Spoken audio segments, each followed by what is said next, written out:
안녕하세요. 네. 어, 제가 너무 오랜만에 이렇게 많은 분들 앞에서 서서 이야기하게 돼가지고 굉장히 떨리는데 좀 침착하게 한번 이야기를 해보겠습니다. 우선은 제가 조금 저는 좀 기승전결 스토리를 되게 좋아해서 제 간증문도 쓰다 보니까 기승전결로 쓰게 됐더라고요. 그래서 제가 어떻게 자랐고 어떤 뭐 계기로 이런 믿음을 갖게 됐는지와 지금 제 생활이 어떻게 이루어졌는지 변화되고 있는지 이런 거에 대해서 좀 간증을 하려고 여러분 앞에 섰어요. 그래서 우선은 제가 조금 프린트물이 한 5장 정도 있어가지고 최대한 좀 잘 짤막하게 한번 해보겠습니다. 네. 우선은 저는 광주 동북교회의 서근택, 손정옥 형제 자매님 사이에서 태어났고요. 그래서 이제 어렸을 때부터 부모님이 교회에서 만나시고 결혼하셔서 이제 다니시다 보니까 자연스럽게 모태신앙으로 교회에 다니게 됐어요. 그래서 한 초등학교, 중학생 때까지 교회에 다녔었던 기억이 나는데 사실 그때는 제가 믿음이 있어서 다닌 게 아니다 보니까 좀 그냥 억지로 늦잠 자고 싶은데 손에 이끌려가지고 갔던 기억들이 있는데 그래서 사실 그때 만나 뵀던 분들이 전혀 기억이 안 날 정도로 저한테는 별로 교회를 다니는 의미가 없었던 것 같아요. 그래서 그때 이후로는 사실 이제 부모님이 좀 저희가 IMF 세대다 보니까 부모님 사업이 좀 어려워지시면서 좀 교회에서 멀어지신 시기가 있었는데 그때 저희도 자연스럽게 부모님이 안 가시게 되면서 저도 안 가게 돼서 이제 교회 생활에서 멀어지게 됐었어요. 중학교 이후로. 그래서 그 이후로는 사실 저는 뭐 한 번도 교회에 대해서 생각해 본 적도 없었고 이제 존재 자체가 잊혀져 갔고 이제 그렇게 시간이 흘러서 30대가 됐어요. 그래서 제가 제 소개를 안 했네요. 저는 서찬이라고 하고요. 나이는 33살입니다. 그리고 이제 제가 복음을 들으며 믿음을 갖게 된 계기에 대해서 감사합니다. 계기에 대해서 말씀을 드릴 건데 어 잠시만요.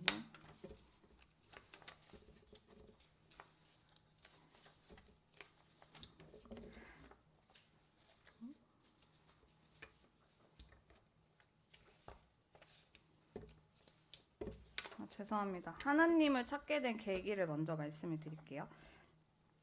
제가 간증문을 작성하면서 제 인생을 돌아보며 어렴풋이 기억이 나는 부분이 있습니다.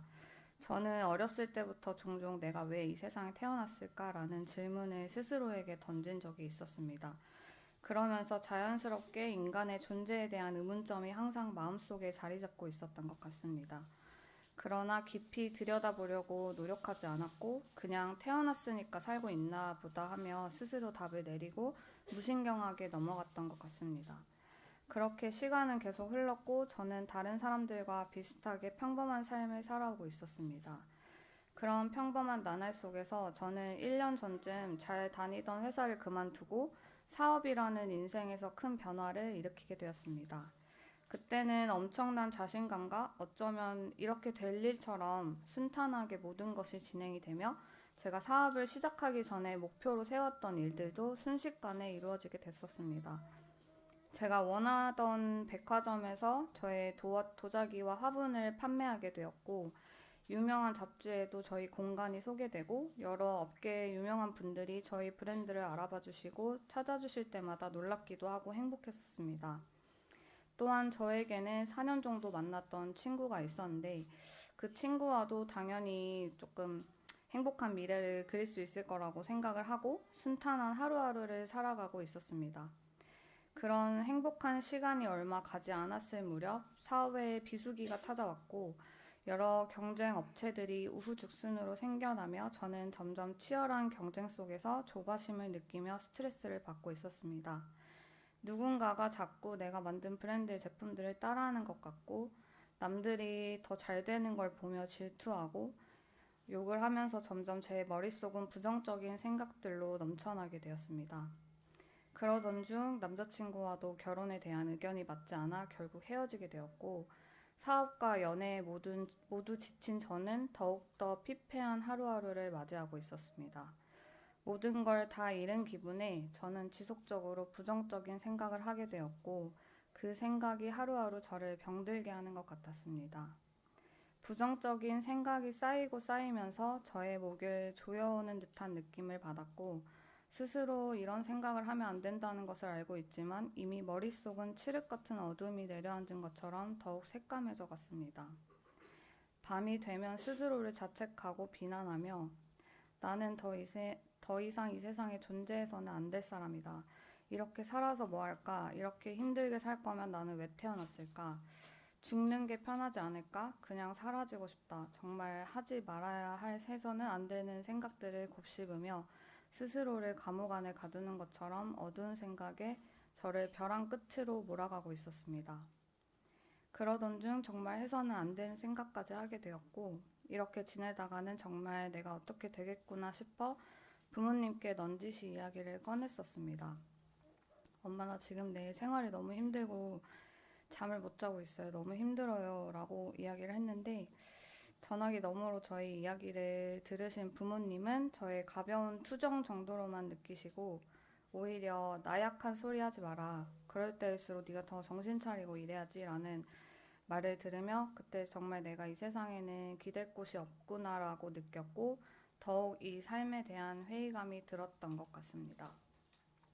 그렇게 또 시간이 흘렀고 그래도 부모님의 말씀처럼 정신 차려야겠다 마음을 다잡으려 하였지만 쉽지 않았고 그러다 보니 1년 전부터 모임에 다시 나가시게 됐던 부모님의 이야기가 생각이 났습니다. 참고로 부모님께서는 모임을 떠나 세상의 삶을 살다가 1년 전부터는 어머니가 다시 모임에 나가시기 시작하셨고 자연스레 아버지도 얼마 후에 모임에 다시 나가게 되었던 것을 저는 신기하게 생각하고 있었습니다. 또한 광주 집에 다녀온 적이 있었는데 그때 부모님께서 교회에 한번 같이 나가보자고 하셔서 어쩔 수 없이 한번 다녀오고 다신 나오기 싫다고 생각할 정도로 교회가 싫었었습니다. 다시 돌아와서 부모님께서는 종종 저희 삼남매에게 다시 모임 생활을 하고 싶다고 권유를 하시며 복음을 들어보시길 원하셨습니다. 한 번도 복음과 모임과 교회에 대한 생각이 없었는데 정신적으로 힘들고 내가 기댈 곳이 이 세상에 없다고 생각을 하게 되니 문득 그들의 이야기를 들어보고 싶다는 생각이 들었습니다. 그래서 어머니께 복음을 듣고 싶다고 이야기하였고 모임에서 연결해 주신 동대문 교회의 김선우 목사님을 만나게 되었습니다. 복음을 들으며 믿음을 갖게 된 계기에 대해서 말씀드릴게요. 김소원 목사님과 연락을 주고받게 되었고 거리상 저의 사업상 유동적인 스케줄로 인하여 대면이 아닌 비대면으로 약속을 잡게 되었습니다. 첫 줌 미팅 전부터 저는 또 괜히 듣는다고 했나 막상 들으려고 하니 피곤한 것 같고 듣기 싫은 것 같기도 하고 귀찮다는 생각을 했던 것 같습니다. 또한 부모님께서는 제가 복음을 듣는다고 하니 기뻐하시며 성경책이 필요할 것 같다며 선물로 보내주시기까지 하셨는데 저는 그 자체도 달갑게 느껴지지 않아서 그냥 아무데나 던져놓고 쳐다보지도 않았었습니다. 그러다 첫 줌 미팅의 날이 왔었습니다. 저는 접속 전까지도 귀찮은 마음에 얼른 하고 끝났으면 좋겠다는 마음을 갖고 김선우 목사님을 만나게 되었습니다. 목사님께서 저에게 던지신 첫 질문은 왜 복음을 듣고 싶다는 생각을 하게 되었나 였던 것 같습니다. 그래서 저는 요즘 제가 왜 태어났는지 나는 누구인지가 알고 싶다고 답변하였습니다. 그러면서 자연스럽게 저의 속마음을 털어놓고 이야기를 나누며 제가 평소에 의심하고 궁금해했던 근본적인 질문들을 던지며 시간을 보내게 되었습니다. 목사님께서는 역사적, 과학적 증거로 저의 의문점들을 해소해 주셨고 근거에 맞는 성경 구절들을 읽어보게 하셨습니다. 저는 처음 소리를 내어 성경을 읽으며 마음이 편안해지는 것을 느꼈습니다. 그렇게 2시간 정도 시간이 흘러 목사님과 첫 미팅을 끝내게 되었습니다. 그날 이후로 약 한두 달간 일주일에 한 번 목사님과 중으로 만나 성경을 읽고 궁금증을 해결해 나가며 어느덧 처음에 품었던 의심의 마음들이 풀려나가고 있다는 것을 느끼게 되었습니다. 복음 내용 중 아담과 하와에 대한 이야기를 해주시던 시간이었습니다. 사실 저는 이 이야기를 들으며 가장 억울하다고 생각이 들었던 부분이 아담이 죄를 지었는데 왜 나까지 죄를 받아서 이 세상에 태어나서 살고 있을까? 삶의 고통의 연속이라고 모두가 말하는데 나는 원하지도 않았고 태어나고 싶어서 태어난 것도 아닌데 짜증난다고 생각하면서 저의 죄가 없다고 생각했었습니다. 이 부분에 대해 목사님께서는 어떤 구절을 근거로 저에게 말씀해 주셨습니다. 호세아 6장 7절 저희는 아담처럼 언약을 어기고 거기서 내게 패역을 행하였느니라. 저는 이 구절을 읽으며 정말 머리를 망치로 맞은 것처럼 한동안 멍하니 성경을 쳐다보고 있었습니다. 내가 이때까지 인정하지 않았던 모든 죄들을 인정하게 된 순간이었습니다. 아담이 죄를 지어서 나까지 죄를 지었다고 하는 것이 아니라 내가 아담처럼 하나님을 부정하고 내가 삶의 주인이 되어 내 마음대로 살았다는 것이 정말 큰 죄를 짓고 산 것이구나라는 것을 처음으로 인정하게 되었고 모든 말씀이 이해가 가기 시작했습니다. 로마서 5장 12절 그러므로 한 사람으로 말미암아 죄가 세상에 들어오고 죄로 말미암아 사망이 들어왔나니 이와 같이 모든 사람이 죄를 지었으므로 사망이 모든 사람에게 이르렀느니라. 또한 이 구절을 통해 모든 사람은 한번 태어나서 죽게 되어 있고 육신을 가지고 태어난 사람은 한 명도 빠짐없이 결국은 모두가 죽게 된 이유가 여기에 있었구나라는 것을 모든 것은 하나님의 계획 안에서 일어나는 것이라는 것을 깨닫게 되었습니다. 요한복음 19장 30절 예수께서 신포도주를 받으신 후에 이르시되 다 이루었다 하시고 머리를 숙이니 영혼이 떠나가시니라. 죄를 인정하고 나니 이 구절을 소리내어 읽으며 저는 눈물이 쏟아졌습니다. 예수님께서 인간들을 얼마나 사랑하시기에 나의 죄와 내가 지을 죄까지도 모두 책임지시고 가져가시고 그 핍박과 고난 속에서 우리를 위해 희생하셨다는 이야기를 내 눈으로 직접 보며 읽으며 하나님께서 주신 소중한 내 육신까지도 나의 오만한 판단과 나약함으로 버리고 싶어 했던 저의 과거가 너무 부끄럽고 마음이 아팠습니다. 요한복음 3장 15절 18절 이는 저를 믿는 자마다 영생을 얻게 하려 하심이니라. 하나님이 세상을 이처럼 사랑하사 독생자를 주셨으니 이는 저를 믿는 자마다 멸망치 않고 영생을 얻게 하려 하심이니라. 하나님이 그 아들을 세상에 보내신 것은 세상을 심판하려 하심이 아니요 저로 말미암아 세상이 구원을 받게 하려 하심이라. 저를 믿는 자는 심판을 받지 아니하는 것이요 믿지 아니하는 자는 하나님의 독생자의 이름을 믿지 아니하므로 벌써 심판을 받은 것이니라. 요한복음 5장 24절 내가 진실로 진실로 너희에게 이르노니 내 말을 듣고 또 나 보내신 이를 믿는 자는 영생을 얻었고 심판에 이르지 아니하나니 사망에서 생명으로 옮겼느니라. 요한복음 1장 12절 영접하는 자 곧 그 이름을 믿는 자들에게는 하나님의 자녀가 되는 권세를 주셨으니 로마서 10장 9절 네가 만일 네 입으로 예수를 주로 시인하며 또 하나님께서 그를 죽은 자 가운데서 살리신 것을 네 마음에 믿으면 구원을 얻으리니. 이 구절들은 제가 구원을 받은 순간에 읽었던 구절들입니다. 제 마음 안에 있었던 모든 불신과 의심이 사라지며 인정이 되고 정말 어린아이 같은 투명한 마음으로 온전히 믿게 되었고 하나님께서 나를 이토록 사랑하셔서 나를 구원해 주셨다는 것을 알게 된 기적 같은 순간이었습니다.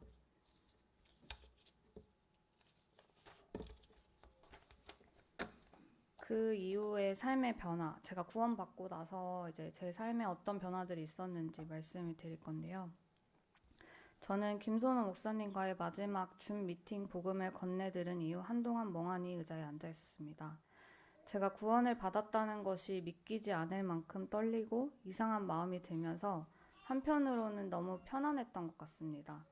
원래 저라면 호들갑을 떨며 부모님께 전화해서 나 드디어 구원받았어 하며 부모님께 소식을 전했겠지만 그런 행동조차 하지 않았고 덤덤하게 집안일을 하며 찬송가를 틀고 있었습니다. 정말 이상하게도 저는 부모님과 교회에 갔을 때 찬송가를 들으며 정말 듣기 싫다고 생각했었는데 정말 믿기지 않게 찬송가가 듣고 싶다는 생각을 했고 아버지가 제일 좋아하셨던 샤론의 꽃 예수를 들으며 흥얼거리고 있었습니다. 그러다 문득 얼른 교회에 나가야겠다는 생각이 머릿속에 스쳤고 부모님께 전화를 하여 내가 구원을 받았는데 교회에 가고 싶다. 어느 교회를 가야 할지 부모님께서 좀 알아봐 달라고 말씀을 드렸고 부모님은 당연히 놀라셨습니다. 부모님께서는 재차 확인하며 정말 구원을 받았느냐라고 물어보시며 한편으로는 기쁜 내색을 보이셨습니다. 그 주에 저는 대학로 모임을 알게 되었고 소개를 받아 참석하게 되었습니다. 첫날 예배 시간에 찬송을 부르며 혼자 눈물을 훔쳤습니다. 또한 말씀 때도 성경을 읽으며 기도를 하며 눈물을 훔쳤습니다. 정말 이상하게 눈물이 자꾸 났습니다. 슬퍼서 눈물이 났다기보다는 벅찬 마음이라고 표현해야 될지도 모르겠습니다. 저는 그렇게 내 안에 성령님이 임하셨다는 확신이 들기 시작하며 제 모든 생활에 변화가 생기기 시작했습니다. 개인적인 일상으로 돌아와 지인들과 술 약속이 잡혀 나간 날에도 저는 술을 웬만하면 입에 대지 않기 시작했고 평소 듣던 노래와 달리 찬송가를 즐겨 들으며 토요일에 청년부까지도 참석하게 되었습니다. 사실 저는 이전에 부모님께서 교회에 나가라고 권유하실 때 가장 크게 댔던 핑곗거리가 주말이 가장 바쁜데 어떻게 내 생계를 포기하고 교회에 나가야 하는지 말이 안 된다고 늘 이야기하곤 했습니다. 그러나 구원을 받은 후 이 세상에서의 물질적인 삶은 저에게 그렇게 중요하지 않게 되었습니다. 저의 모든 우선순위는 하나님을 위한 삶이 되었고 그렇게 순식간에 모든 게 점차 바뀌어 갔습니다. 첫 번째 변화는 저의 사업 운영 시간과 휴무일이 바뀌었습니다. 토요일 오후에는 영업을 일찍 마감하고 청년부에 참석하게 되었고 일요일은 휴무로 바꾸어 마음 편히 예배에 참석하고 시간을 보내게 되었습니다. 또한 이 모든 것이 자연스럽게 되게 도와주신 주님의 은혜가 너무 감사하게 생각이 듭니다. 주님께서 저의 의지를 알아주셨는지 일요일 수업에 있던 수강생분들이 개인 사정으로 자연스레 토요일로 수업을 옮기게 되어 트러블 없이 마음 편히 일요일 수업을 없애며 큰 지장 없이 휴무일을 변경하게 되었습니다. 두 번째 변화는 남들의 시선이 중요하지 않게 되었습니다. 구원받은 이후 저는 만나는 모든 사람들에게 간증하는 저를 발견하게 되었습니다. 구원을 받기 전에 저는 간혹 종교를 오픈하는 사람들이 신기하다고 생각했었습니다. 기독교에 대한 인식과 시선이 너무나 안 좋다는 것을 알고 있고 저는 평소에도 사람들이 나를 어떻게 생각하고 판단하는지가 굉장히 중요하고 신경을 많이 쓰는 사람이었기 때문에 내가 만약 교회를 다니게 되더라도 나는 절대 오픈하지 말아야겠다라는 생각이 있었습니다. 그러나 구원을 받은 후 지인들과 만나는 자리에서 제가 거리낌 없이 저의 모든 것을 털어놓고 하나님을 믿게 된 이야기를 하고 있었습니다. 부끄럽고 창피하지 않고 내가 아는 사람들도 내가 이렇게 구원을 받은 것처럼 그들도 나처럼 구원받았으면 좋겠다는 마음이 있었습니다. 그러나 지금 저의 얕은 지식으로는 그들을 이해시킬 수 없으며 어떤 말도 전하지 못하는 것에 답답함을 느껴 성경 공부와 말씀을 더 많이 알고 배우고 습득해야 해서 복음을 전해야겠다는 생각을 하고 있습니다. 세 번째 변화. 모든 내 생활에 주님이 관여하시고 있다는 것을 느끼고 있습니다. 모임에 나오고 성도들을 만나고 매일 기도하고 말씀을 들으며 제 하루하루가 많이 변화되었고 내가 죽으면 어디로 갈지, 왜 태어나서 이 세상에 살고 있는지에 대한 모든 의구심이 풀리며 제 마음속에 평화와 은혜가 찾아와 저는 정말 편안하고 행복한 시간을 보내고 있습니다. 이제는 모든 나의 행동과 판단을 주님께 맡기고 싶어 모든 것을 기도하고 주님께서 가르쳐 주시기를 원하는 삶을 살고 있습니다. 가끔 제가 또 간과하고 제 판단으로 행동할 때 예전에는 그냥 우연히 일어나는 일이라고 생각됐던 모든 일들이 주님께서 저에게 경고하시는 것이라고 느껴지고 때로는 은혜를 주시는 것이라고 느껴져 온전히 내 삶이 주님께 달려있구나라는 것을 느낄 때 너무 감사합니다. 마지막으로 저는 아직 주님을 찾지 못하고 믿지 못하는 모든 세상의 사람들께 이 성경 구절을 빌려 간절히 말하고 싶습니다. 하나님께서는 우리 모두에게 똑같은 기회를 주시고 있으며 찾는 모든 이들에게 구원의 희망을 주신다는 것을 알고 모두 주님께 돌아오기를 희망합니다. 이사야 55장 6절 7절 너희는 여호와를 만날 때에 찾으라. 가까이 계실 때에 그를 부르라. 악인은 그 길을 불의한 자는 그 생각을 버리고 여호와께로 돌아오라. 그리하면 그가 긍휼히 여기시리라. 우리 하나님께로 나아오라. 그가 널리 용서하시리라. 이상입니다.